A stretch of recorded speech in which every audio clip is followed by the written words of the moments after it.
जान यारो यार मडे घर आया शाहजाते शुक्राने थिए वल वेढ़ा रब वसाया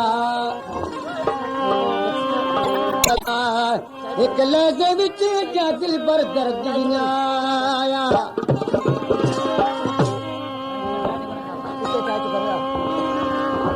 तमाम घणनि शाइरनि में मूंखे ही शाइर बणियो आहे जो इन महबूब जी सिफ़त कई आहे घणा शाइर त रुगो पिटींदा वतन त असां सां है रे अल्लाह आई घर ई लुटिजी वियो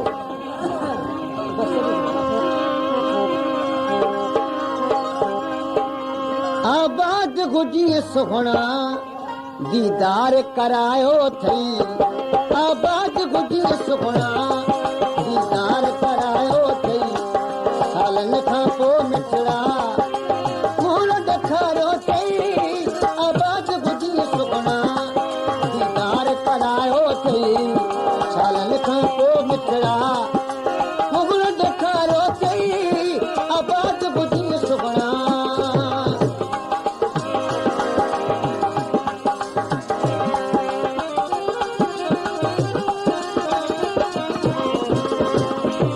मजीद किरे खां फरमाइश घोट मजनू खान हसली अमीर अली लाखो गुलाम लाखो ऐं करीम बख्श लाखो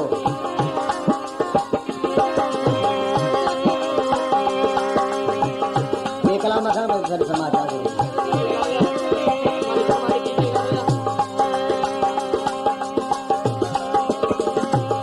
तो कया तो दुआ सुखना को सुवान लगई दिल पर सुवान लगई दिल पर सदा खुश गुजी प्यारा जो नींद निभायो थई आबाद गुजी सुखणा दीदार करायो थई सालन खां पोइ मिठड़ा फूल ॾेखारियो थई आबाद गुजी सुखणा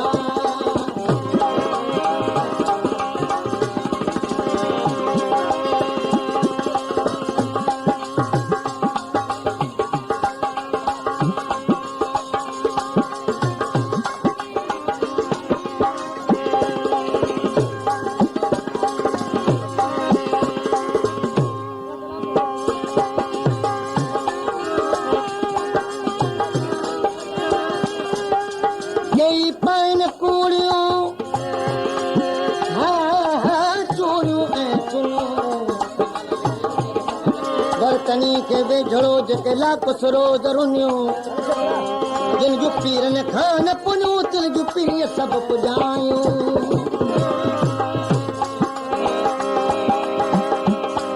ॾिसी मुंहुं मुबारक तुंहिंजो कयो मूं सुभान अल्लाह कयो मूं सुभान अल्लाह 266 खां वाहिद बख्श नुनारी अली मुराद नुनारी मिस्कीन काइम नुनारी अमीन नुनारी ऐं गोराम नुनारी इन दोस्तनि वीर पैगाम ॾिनो आहे ॾिसी मुंहुं मुबारक तुंहिंजो कयो मूं सुभान अल्लाह कयो मूं सुभान अल्लाह अॼु प्यार पंहिंजो प्यारा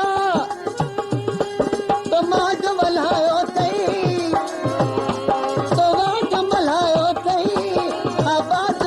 सुखणा दीदार करायो थई कोट मजीद के यहाँ फरमाइश कंदा मजबूर नज़ीर अहमद लाखो हाजन किरियो इमामुद्दीन किरियो मास्टर असगर किरियो अली हसन किरियो मुमताज किरियो ऐं अला बचायो किरियो इन्हनि दोस्तनि 20 रुपए इनाम मोकिलियो आहे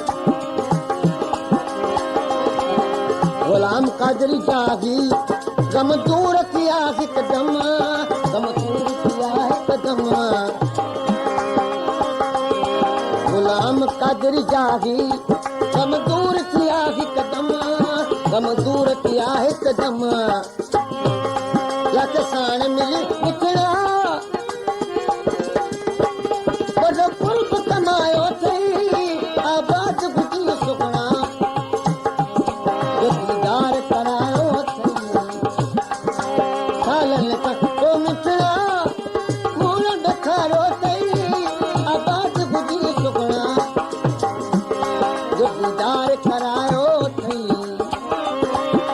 सालन खां पोइ मिठड़ा